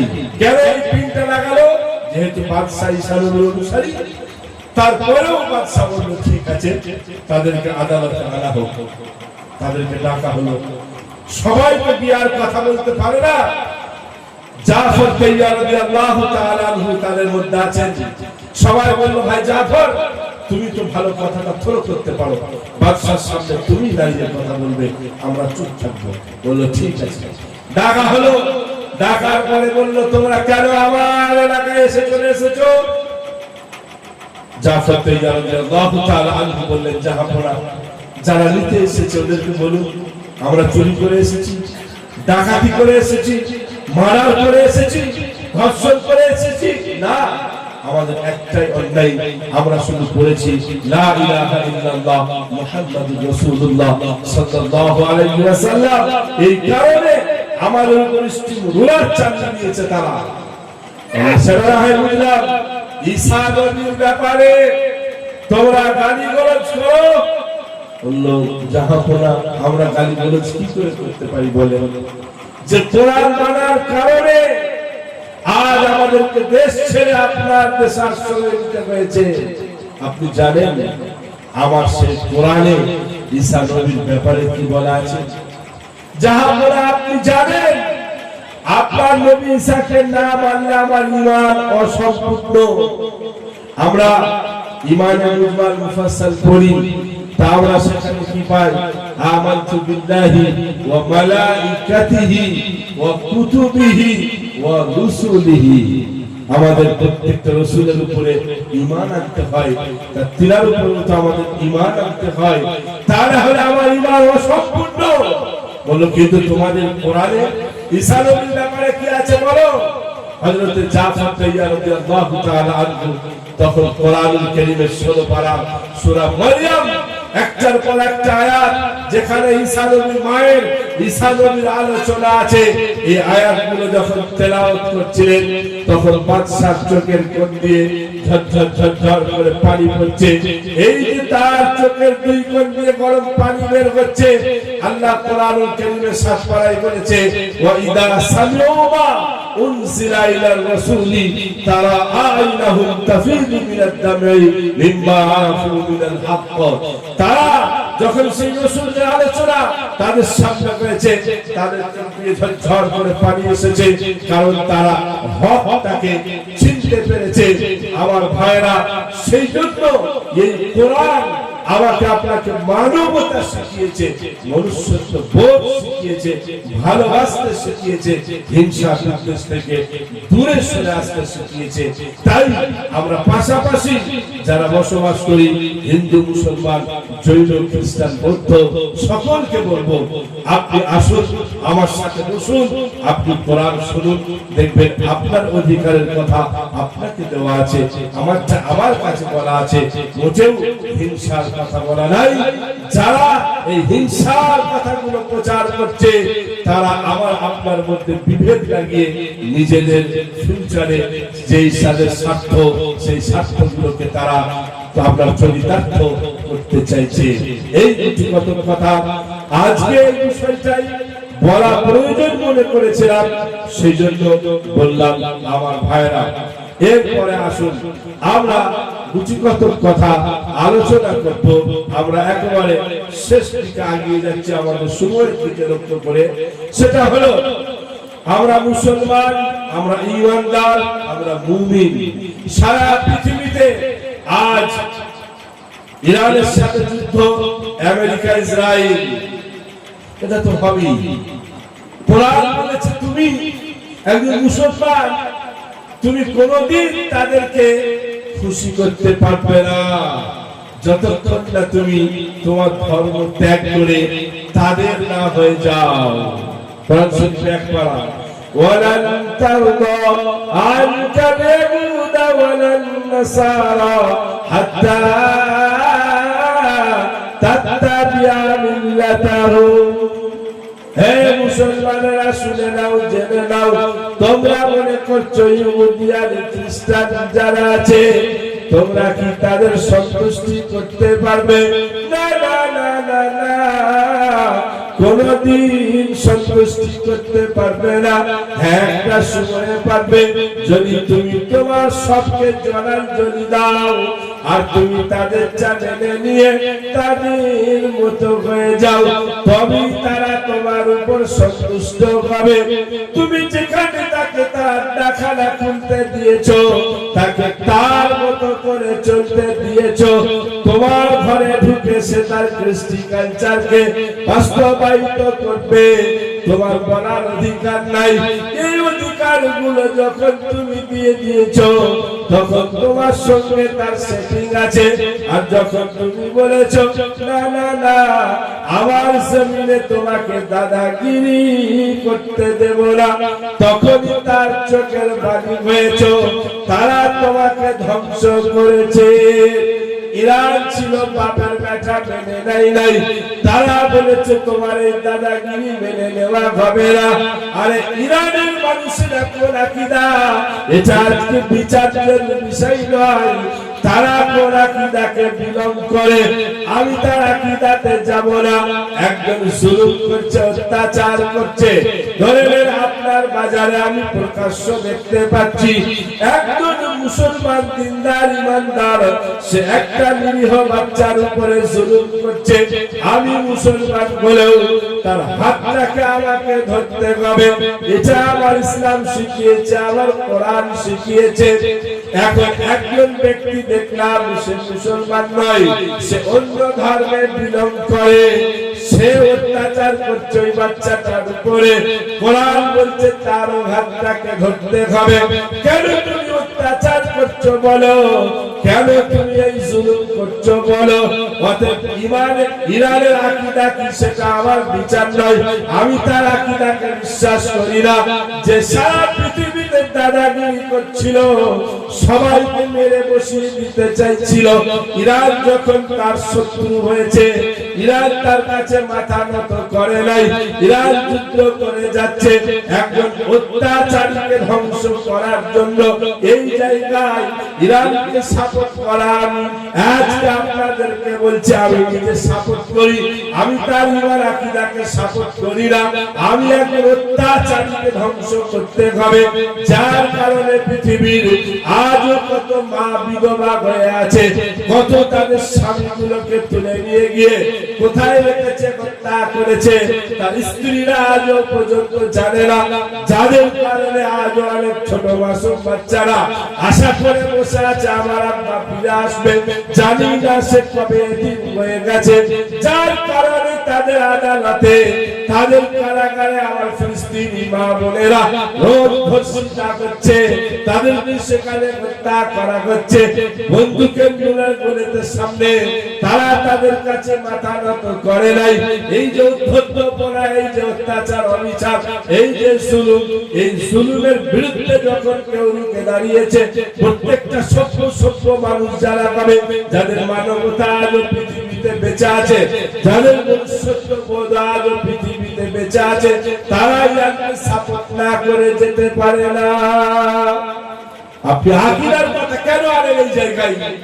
আমার আকীদা আলাদা, তার আকীদা আলাদা, আমি সেই আকীদায় বিলং করি না। কিন্তু একজন জালিম তার হাতটাকে রুখে দেওয়ার জন্য বিশ্ব নবী বলে গেছেন, আল্লাহুম ইয়ারহামুহুমুর রহমান ইরহামু মান ফিল আরদ ইয়ারহামুকুম মান ফিস সামা। অত্যাচার হয়, জুলুম হয় এই পৃথিবীর মাটিতে, তোমরা ওই পৃথিবীবাসীর উপরে রহম করো, দয়া করো।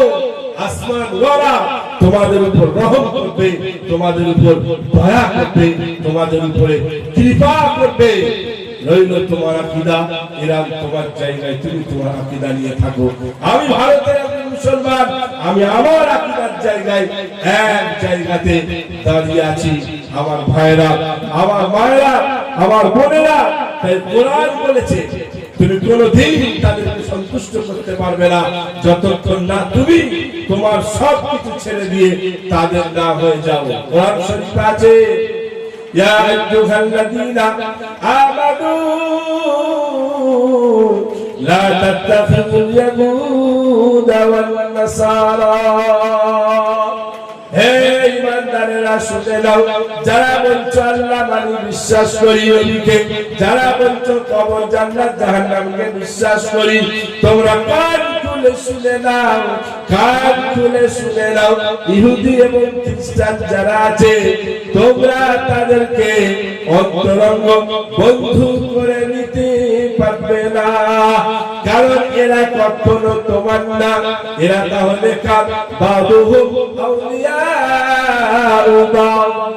যখন দেখবে তোমার সাথে ইহুদিদের লেগে গেছে, তখন তুমি দেখতে পাবে খ্রিস্টান ইহুদিকে সাপোর্ট করছে, তারা একে অপরকে সাপোর্ট করবে, কোনদিন তারা তোমার হয়ে লড়বে না। যখন তুমি দেখতে পাবে তোমার সাথে কোন খ্রিস্টান দেশের লেগে গেছে, তখন তুমি দেখতে পাবে ইসরায়েল ইহুদি তারা খ্রিস্টানকে সাপোর্ট করবে। কোরআন বলছে বাদুহুম আউলিয়াউ বা'দ, তারা একে অপরের, তারা কোনদিন তোমার হবে না। এখন এইখানে যে কোরআন বলেছে বন্ধুত্ব করো না, বন্ধুত্বের মানে কি হলো? মুফাসসিরিন কেরাম বলছে, আপনার এলাকায় ইহুদি খ্রিস্টান বসবাস করে, তাহলে কি আপনি তার সঙ্গে খারাপ আচরণ করবেন? কোরআন বলছে না না না, সেই গাইডলাইন কোরআনে দেওয়া আছে, তোমার প্রতিবেশীর সঙ্গে তোমাকে ভালো আচরণ করতে হবে। প্রতিবেশীরা হিন্দু হতে পারে, মুসলমান হতে পারে, খ্রিস্টান ইহুদি হতে পারে, প্রতিবেশী হিসাবে তুমি তার সাথে খারাপ আচরণ করবে না। বিশ্ব নবী শিখিয়ে গেছে, তুমি পেট ভরে খেয়ে ঘুমাবে, তোমার প্রতিবেশী যদি খেতে না পায়, কাল কিয়ামতের ময়দানে হাদিসে কুদসিতে আছে, আল্লাহ তাআলা বলবে, ওই রমজান আলী তোমার সাথে বাড়ি ছিল তোমার, আমি খেতে পাই নাই, তুমি খেয়ে খেয়ে ঘুমাচ্ছিলে, একবারও কেন আমার খোঁজ নাও নাই? মানুষগুলো অবাক হয়ে গিয়ে সেই দিন আল্লাহ তাআলাকে বলবে, মাওলা আমরা তো শুনেছি ইন্নাল্লাহা ইয়ারযুকু মান ইয়াশাউ বিগাইরি হিসাব, আপনি তো যাকে মনে করেন বিগাইরি হিসাব আপনি তাকে রিজিক দান করেন। আমরা তো কোরআনে পড়েছি, ওয়া মা মিন দাব্বাতিন ফিল আরদি ইল্লা আলাল্লাহি রিজকুহা, আসমানে এমন কেউ নাই, জমিনে এমন কেউ নাই যাদের নির্ধারিত চাইবে তাদের রিজিকটা আপনি তার কাছে পৌঁছে না দেন। অতএব সকলের রিজিকের দায়িত্ব তো আপনার ছিল, আবার আপনি বলছেন খেতে পাইনি, বিষয়টা তো বুঝতে পারলাম না। সেদিন আল্লাহ তাআলা বলবে, রমজান আলী তোমার পাশে খ্রিস্টান এক দম্পতি বসবাস করত, আর তারা একদিন খেতে পাই নাই, তাদের ঘরে চুলো জ্বলে নাই, তুমি কি তাদের খোঁজ নিয়েছিলে? তুমি যদি তাদেরকে খাওয়াতে, আমি আল্লাহ আমাকে খাওয়ানো হতো। প্রতিবেশী আছে, ঝগড়া হবে না, তার হকটাকে দিতে হবে। তাহলে এখানে কি বন্ধুত্ব মানে হলো? মুফাসসিরিন কেরামেরা বলছেন বন্ধুত্ব মানে হলো তার ধর্মীয় কৃষ্টি কালচার সে পালন করবে, তুমি তোমার টাকা ছেড়ে তার গুলো কি তোমার জীবনে ধোঁকাতে পাবে না। তুমি তার ধর্মের কৃষ্টি কালচারকে আপন করে নিয়ে তোমারটাকে জলাঞ্জলি দেবে। এর উদ্দেশ্য হলো এটা যে না, এটা তুমি করবে না, কারণ তুমি তাদেরকে কোনোদিনও সন্তুষ্ট করতে পারবে না। সেই জন্য আমার ভাইরা, আমাদের এখন রাষ্ট্রীয় ভাবে আর যদি আমরা সারা ওয়ার্ল্ডের দিকে তাকিয়ে দেখি, তাহলে আমাদের মুসলিম জাতির এখন কাজ হবে এক প্ল্যাটফর্মে এসে থাকা, ভেদাভেদ নয়, ও ওই দল, আমি এই দল, এই দল না। সবাই কালেমা পড়েছি লা ইলাহা ইল্লাল্লাহ মুহাম্মাদুর রাসূলুল্লাহ সাল্লাল্লাহু আলাইহি ওয়াসাল্লাম, আমরা এক হব।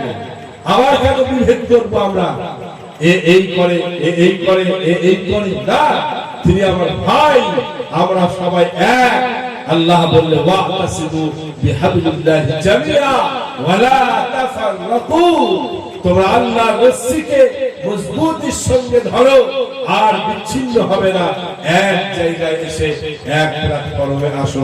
যদিও আমরা এক প্ল্যাটফর্মে এসে দাঁড়াতে পারবো না, কিয়ামতের পূর্বে এখনো অনেক জিনিস ঘটবে, অত্যাচার হবে, অবিচার হবে, জুলুম হবে। আমরা মুসলমান ঈমানদার, আমি মুসলমান যখন পরীক্ষা তো আমার হবে, এই পরীক্ষায় আমরা ভয় পেলে হবে না, ঘাবড়ালে হবে না। আমরা তাদের সন্তান যারা মোকাবেলা করে নিজের অস্তিত্ব এই ভারতবর্ষে টিকিয়ে রেখেছে, আমরা তাদেরই ছেড়ে যাওয়ার সন্তান। অনেক কিছু ঘটবে, বিশ্বনবী বলে গেছেন কিয়ামতের পূর্বে কিছু ছোট ছোট আলামত, ছোট ছোট জিনিস ঘটবে, কিছু বড় বড় আলামত যেগুলো ঘটবে। বড়র মধ্যে যেমন হঠাৎ পশ্চিম দিক থেকে সূর্য উদিত হয়ে যাবে, সূর্য তো ওঠে পূর্ব দিক থেকে, একদিন এমন আসবে নবীজি বলছেন হঠাৎ পশ্চিম দিকে সূর্য উঠে যাবে। সূর্য উঠে গেলে আর তওবা করার রাস্তাগুলো সব বন্ধ হয়ে যাবে। সেই জন্য আমরা ঈমানদার তওবা দিল্লা করে রেডি থাকবো, আল্লাহর কাছে কান্নাকাটি করে 5 ওয়াক্ত নামাজের পাবন্দি করব, কোরআনের তেলাওয়াত করব, জিকির আজকার করব, মানুষের সঙ্গে সালাম ব্যবহার করব, একে অপরের সুখে সুখী হব, একে অপরের দুঃখে দুঃখী হব। তাহলে পশ্চিম দিকে সূর্য উদিত হয়ে যাবে। 10টা বড় বড় আলামত, যেটা সহিহ মুসলিমে আল্লাহ রাসূল সাল্লাল্লাহু আলাইহি ওয়াসাল্লাম হযরত হুযায়ফা রাদিয়াল্লাহু তাআলা আনহু বলে গেছেন। আরেকটি আলামত আসবে, দুখান, ধোঁয়া, একটা ধোঁয়া বের হবে, সেই ধোঁয়া আস্তে আস্তে আস্তে আস্তে আস্তে আস্তে গোটা পৃথিবীকে গ্রাস করে নেবে। এটা হবে কিয়ামতের পূর্বে একটা আলামত।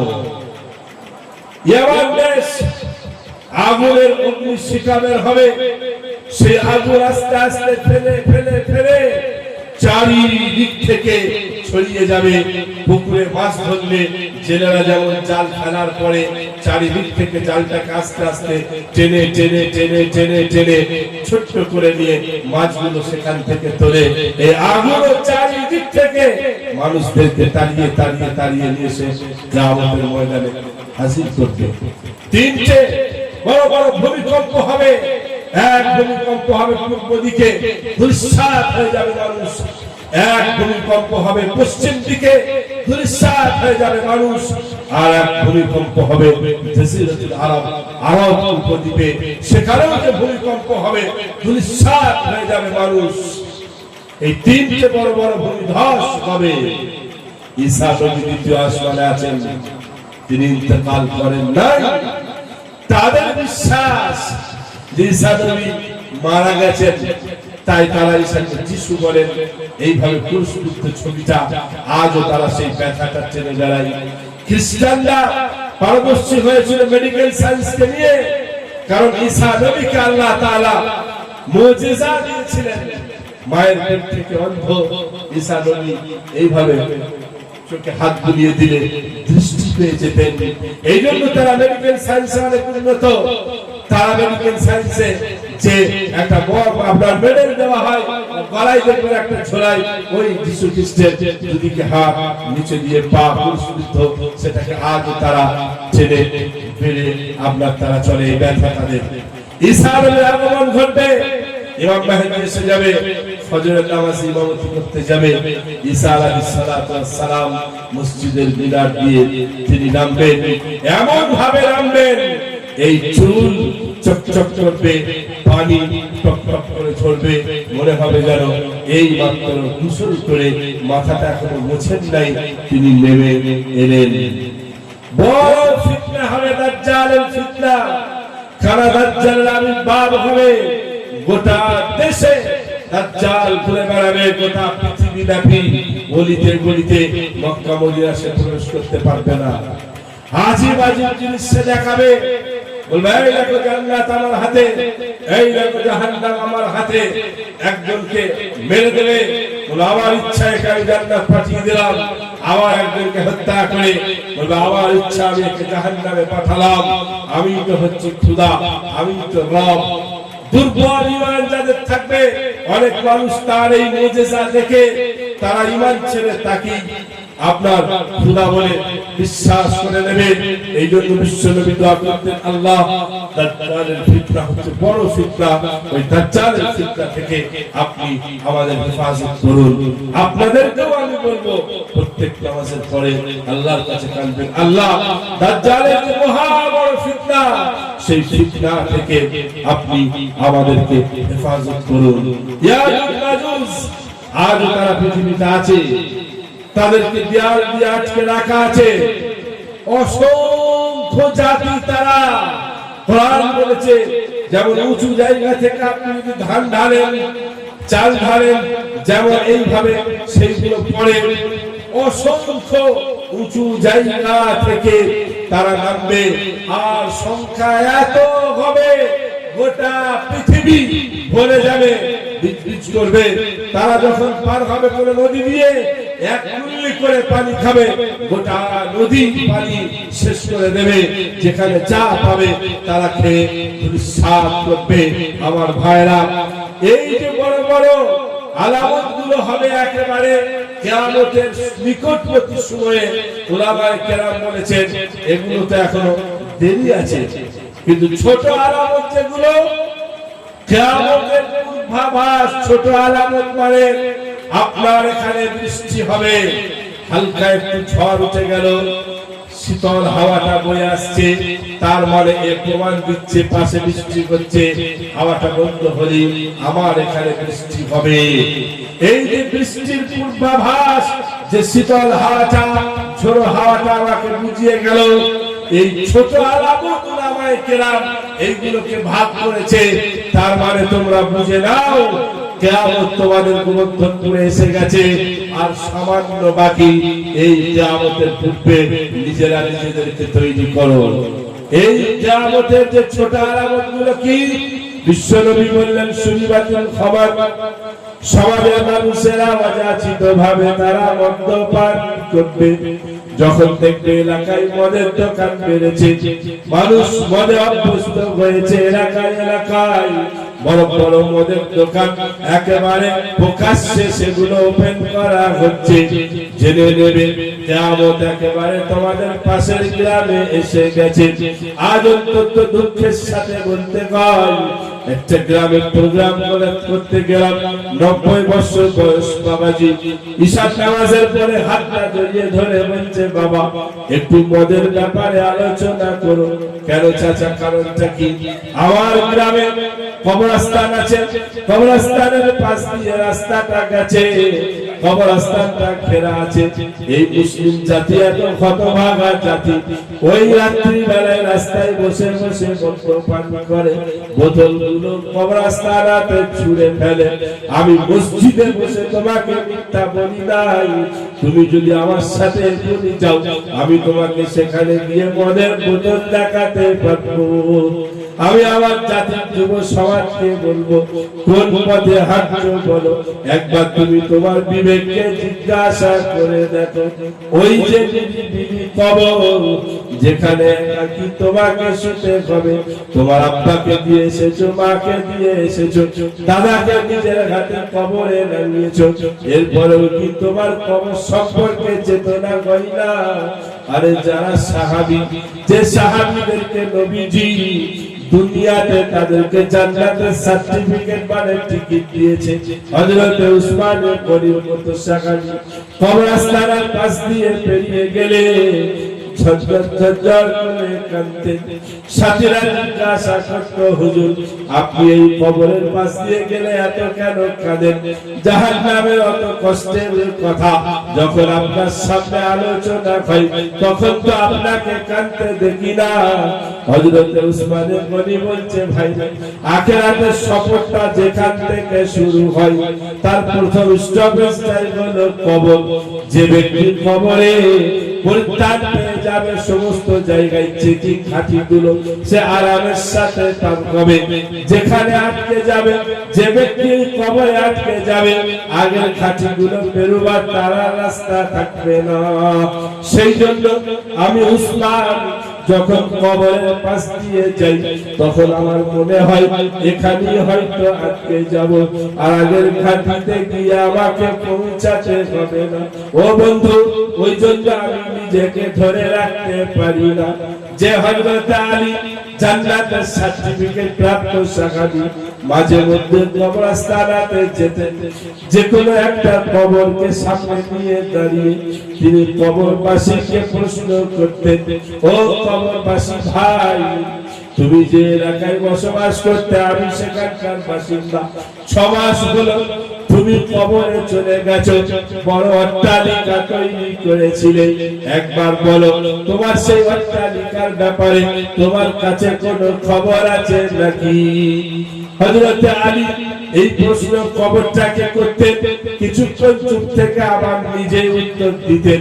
তুমি তো কবরের মেহমান, তুমি কি করে উত্তর দেবে বলো? আমি বলছি শুনে দাও, যে ঘরটা তুমি নিজে শখ করে বানিয়েছিলে, গার্ডেন তৈরি করেছিলে, মেন জায়গায় তোমার মেন প্লেটটা তুমি লাগিয়েছিলে, ও ভাই যেটা বড় শখ করে তৈরি করেছিলে, এখন সে বাড়িটা তোমার নামে আলোচনা হয় না, নেম প্লেটটা সরে গেছে, তোমার ছেলে বলছে এটা আমার, এটা আমি ভাগে পেয়েছি, মেয়ে বলছে ওটা আমার, ওটা আমি ভাগে পেয়েছি, তোমার স্ত্রী বলছে এটা আমার, এটা আমি ভাগে পেয়েছি। তারা সবাই ভাগ করে নিয়েছে, আর তারা তোমাকে এতদিন হয়তো ভুলে গেছে। হযরত আলী কবরটার পাশে দাঁড়িয়ে এবার জিজ্ঞাসা করতেন, ভাই তুমি যে কোটি কোটি টাকা ব্যাংক ব্যালেন্স করে গিয়েছিলে, তোমার কাছে কি খবর আছে নাকি? ওই টাকা পয়সাগুলো কি হলো? আবার তিনি উত্তর দিতেন, না না তুমি বলতে পারবে না, আমি বলছি শুনে নাও, তোমার মৃত্যুর পরে তোমার ছেলে মেয়েরা সমস্ত টাকাগুলো ভাগ করেছে, তোমার অ্যাকাউন্টটা বন্ধ করে দেওয়া হয়েছে, আর তোমাকে কেউ চেনে না, আর তোমাকে কেউ জানে না।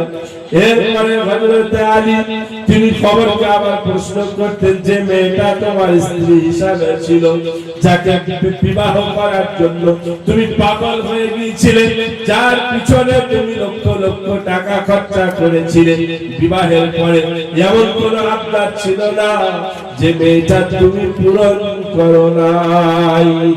আরে তোমার সেই স্ত্রীর ব্যাপারে তোমার কাছে কি খবর আছে বলো। হযরত আলী কিছুক্ষণ চুপ থাকার পরে বলতে, জানি তুমি জানবে না, আমি এখনো বেঁচে আছি, বলছি শুনে নাও। তোমার স্ত্রী তোমাকে ভুলে গেছে, বয়স থাকার কারণে সে আবার দ্বিতীয় বিবাহ করে তার জীবনের রঙিন অসম্পূর্ণ স্বপ্নগুলোকে সে এখন পূরণ করতে লেগেছে। অতএব আর তোমার কিচ্ছু এই পৃথিবীতে বাকি নাই।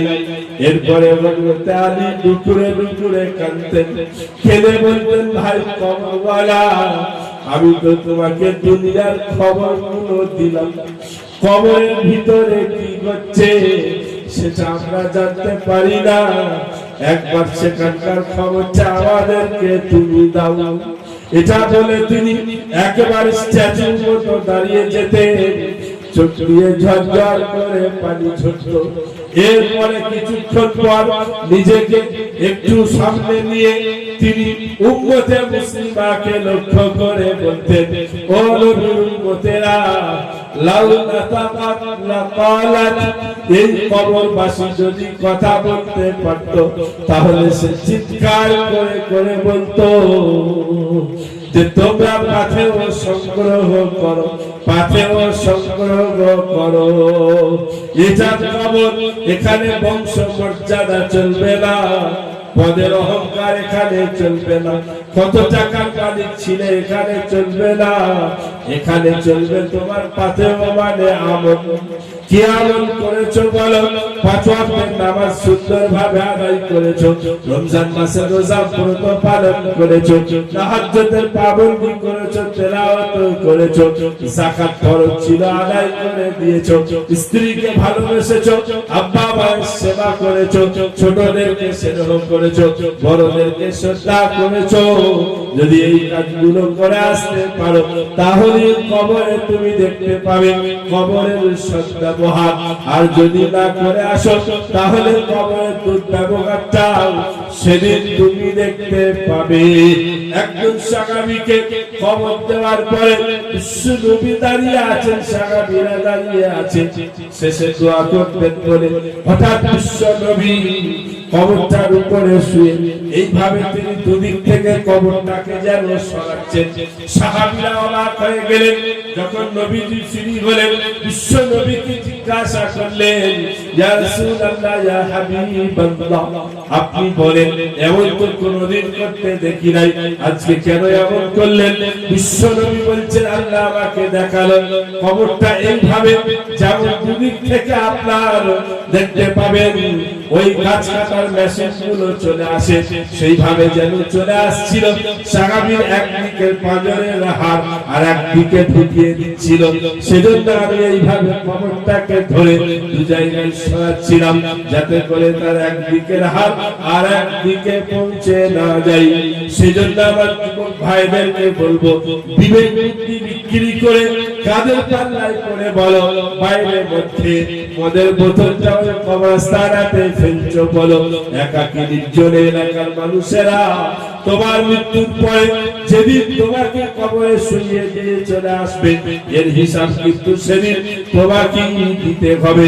সেজন্য বিশ্ব নবী আমার বললেন, ছোট আলামতের ভিতরে একটা আলামত রয়েছে, যখন তোমার এলাকায় দেখতে পাবে 16 বছর 18 বছর 20 বছর বয়সের ছেলেরা অযাচিত ভাবে নেশার দ্রব্য পান করছে, জেনে নাও কিয়ামত তোমাদের পাশের গ্রামে এসে গেছে। আর একটা ছোট আলামত হলো তাফসীরুজ জিনা, ব্যভিচার যখন সমাজে আম হয়ে যাবে, মানুষের রুচিবোধ থাকবে না। 70 বছরের একটা বয়স্ক মানুষ 4 বছরের ছোট বাচ্চা মেয়েকে ধর্ষণ করে দেবে, লজ্জা থাকবে না, শরম থাকবে না, রুচিবোধ বলে কোনো জিনিস যখন সমাজে থাকবে না, তখন জেনে নাও কিয়ামত তোমার পাশের স্টপেজে এসে গেছে। ঠিক এরকমই 75-77 বছরের এক বৃদ্ধা মহিলা 18 বছরের একটা যুবক ছেলের কাছে ধর্ষিতা হবে, সমাজ এই জায়গাতে পৌঁছে যাবে, লজ্জা বোধ থাকবে না। এমনকি তোমরা দেখতে পাবে পশু পক্ষীর সঙ্গে মানুষ তার শারীরিক চাহিদাগুলোকে পূরণ করবে। বিশ্ব নবী বলল, যখন সমাজে আনাচে কানাচে তোমাদের বাড়ির আশেপাশে তোমরা দেখতে পাবে এই জিনিসগুলো ঘটছে, তখন তওবা করবে, সাবধান হয়ে যাবে। তা না হলে হঠাৎ হয়তো পশ্চিম দিকে সূর্য উদিত হয়ে যাবে আর তওবা করার সুযোগটা পর্যন্ত পাবে না। বিশ্বনবী আরেকটি বললেন, সাবধান হও, তোমার এলাকায় তুমি যখন দেখতে পারবে, কি দেখতে পাবে? ওয়ান্তারাল হুফাতাল উরাতাল আলাতা রিয়া আশ-শাই ইয়াতাতাওয়ালুনা ফিল বুনয়ান, যারা সমাজে এক মুঠো ভাত পেত না, যাদের পায়ে পড়ার মতো দুটো চপ্পল থাকতো না, গায়ে দেওয়ার মতো একটা জামা তারা পেত না, এইরকম লোকেরা যখন দেখবে সমাজে হঠাৎ হঠাৎ বড় বড় তারা টাওয়ার তৈরি করবে, বড় বড় তারা বিল্ডিং তৈরি করবে, বিশ্বনবী বলছেন আনতারাল হুফাতাল উরাতাল আলাতা রিয়া আশ-শাই, গরু চড়িয়ে বেড়াতো, ছাগল চড়িয়ে বেড়াতো, এই শ্রেণীর লোকেরা তারা যখন বড় বড় বিল্ডিং তৈরি করবে, হঠাৎ রাত রাত কোথা থেকে তাদের হাতে কোটি কোটি টাকা এসে যায়, এইভাবে তারা যখন সমাজে বিচরণ করবে, বিশ্বনবী বলছে কাউকে কিছু জিজ্ঞাসা করতে হবে না, তুমি জেনে নাও তোমার পাশের গ্রামে এসে গেছে কিয়ামত, শুধু তোমার গ্রামে ঢুকতে বাকি, এইটুকু এসে গেলি কিয়ামতের সব বড় বড় আলামতগুলো এসে যাবে। তোমরা তওবা করবে, তোমরা তওবা করে আল্লাহর দিকে রুজু হবে। বিশ্বনবী আরেকটি বললেন বড় কথা, যখন দেখবে সমাজে একজন গর্ভধারিণী মা তার সঙ্গে রাখাল বাখালের মতো ব্যবহার সমাজের ছেলেরা মেয়েরা করবে, তখন জেনে নেবে তোমরা কিয়ামত তোমাদের খুব কাছাকাছি এসে গেছে। এগুলো সব কিয়ামতের ছোট আলামত। আমরা যদি দেখি নির্জনে ঘরটা বন্ধ করে, দরজাটা বন্ধ করে, লাইটটা অফ করে যদি দেখি, আমরা দেখতে পাবো এগুলো সব দুনিয়াতে চলছে। একজন গর্ভবতী মা, তার সাথে সমাজে মানুষ এইভাবে আচরণ করে যেমন বাড়ির কাজের মেয়ের সাথে।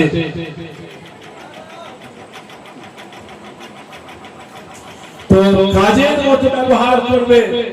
আজকে এসআইআর হয়ে আমি আমার মুসলিম যুব সমাজকে বলবো, তোমরা বুঝতে পেরেছো বাপ মায়ের দাম কতটা। এটা না হলে বুঝে আসতো না। যারা কথা বলতো না, এখন সেও দিয়ে বাপের পায়ের তলায় পড়ে আছে। যারা বৃদ্ধাশ্রমে এসেছিল, তারা গিয়ে বলতে চলো এসি ঘরে রাখবো, কারণ তুমি ছাড়া আমার বেরোবার রাস্তা নাই। দুনিয়াতে যদি এটা হয়, আমি আমার মুসলিম যুব সমাজকে বলবো, আখেরাতে বেরোনো যাবে মনে হচ্ছে? আপনার কি মনে হচ্ছে? এই দুনিয়াতে যদি আমরা পেতে না পারি আমার বাপ মাকে বাদ দিয়ে, আখেরাতে কি করে পার হবো আমার ভাইরা? তো মাঝে মধ্যে আল্লাহ তাআলা এরকম দেখিয়ে দেয়, সাবধান হয়ে যা। এইগুলো করে আল্লাহ মানুষকে সাবধান করে, তোমরা অহংকার করো না, তোমরা গর্ববোধ করো না, সমাজে এইভাবে বুক চিতিয়ে চলো না, তুমি কিচ্ছু নয়। এক কলমের খোঁচায় পাগলের মতো তুমি ছুটে বেড়াবে আমার ভাইরা, আমার মায়েরা, বোনেরা। সেই জন্য নঙ্গল সাহেব গ্রাম আমাকে খুবই ভালোবাসেন, আমিও খুব ভালোবাসি। আসা যাওয়া আপনাদের সঙ্গে থেকেই থাকে। আমি একটা কথা আপনাদের সকলকে এই ঘরের ছেলে হিসাবে বলে যাব, আর আমার এই যুবক ভাইদেরকে বলে যাব, একটা জিনিস আমাদের কি করতে হবে, আমাদের ইউনিটি তৈরি করতে হবে, একতা। আমাদের সংগঠন মজবুত থাকবে। আমরা আল্লাহর ওয়াস্তে পিছন ভুলে গিয়ে আমরা নিজেদের এক প্ল্যাটফর্মে দাঁড়াবো। আপনি 10টা বেড়া ডাল বলেন, কুঞ্চি বলেন, আমাকে যদি নিয়ে এসে দেন, আমি একটা একটা করে দেবেন, আমি ভাঙবার ফেলবো। 10টাকে বেঁধে আমাকে দিয়েছেন, মৌলানা সাহেবের ভাঙেন, আর আমার ক্ষমতা নাই। আমরা যখন আলাদা আলাদা হয়ে যাব, আমাদেরকে সবাই মিলে ভাঙবে। আমরা যখন এক জায়গায় থাকবো, তখন তারাও ভয় খাবে, ভাঙতে পারা যাবে না।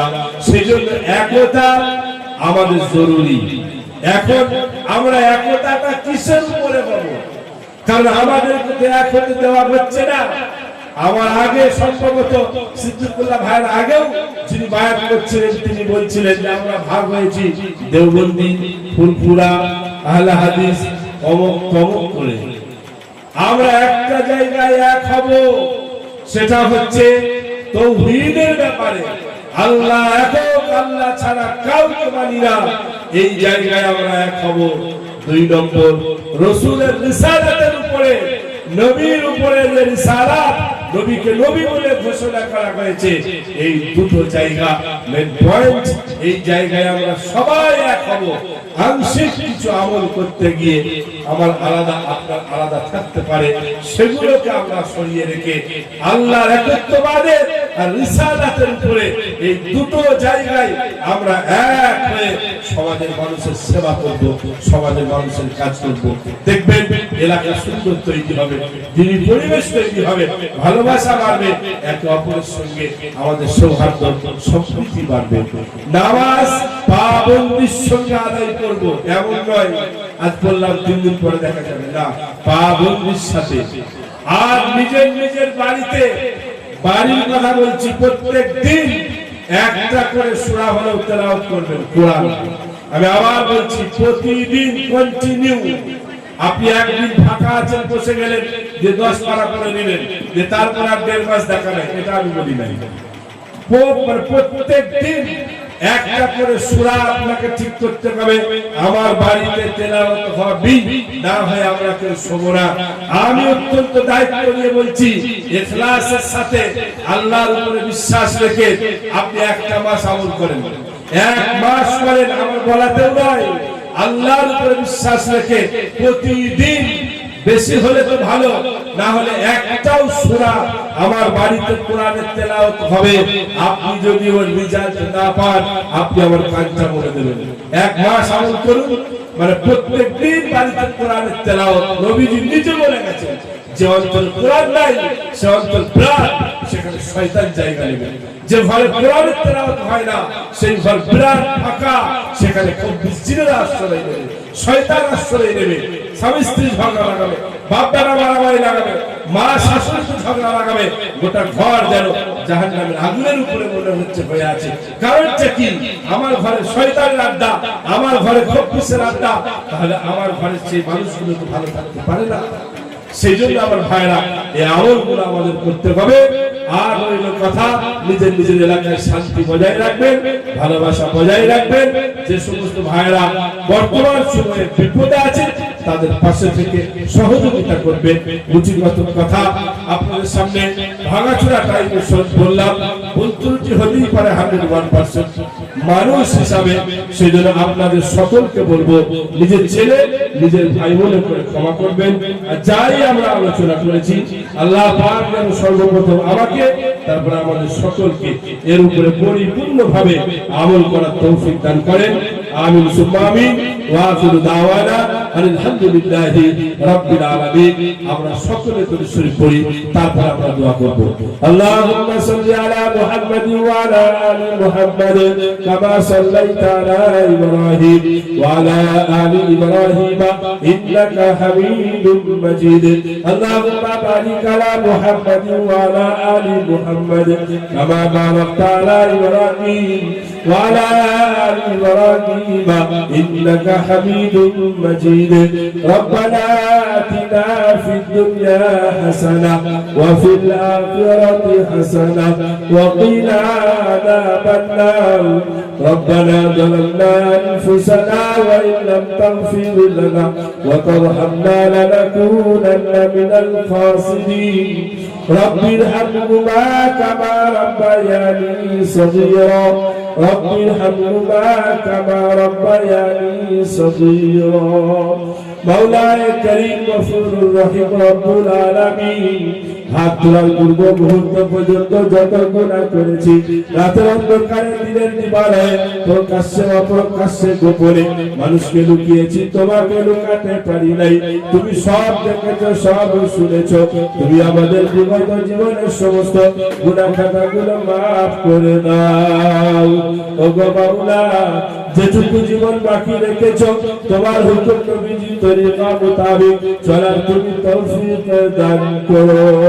মাওলানা কারীম খাস করে আজকে সেই বাচ্চাদের প্রোগ্রাম থেকে নিয়ে এখনো পর্যন্ত কত কোরআনের আয়াতের তেলাওয়াত করা হয়েছে, কত কোরআন হাদিসের আলাপ আলোচনা করা হয়েছে। নিঃসন্দেহে মানুষ হিসাবে আমাদের দ্বারা অনেক ভুল ত্রুটি হয়েছে, যাবতীয় ভুল ত্রুটিকে মার্জনা করে যা দেখি সব তুমি দান করবে। সর্বপ্রথম হুজুরে পাক সাল্লাল্লাহু আলাইহি ওয়াসাল্লামের রূহ মুবারকে পৌঁছে দাও।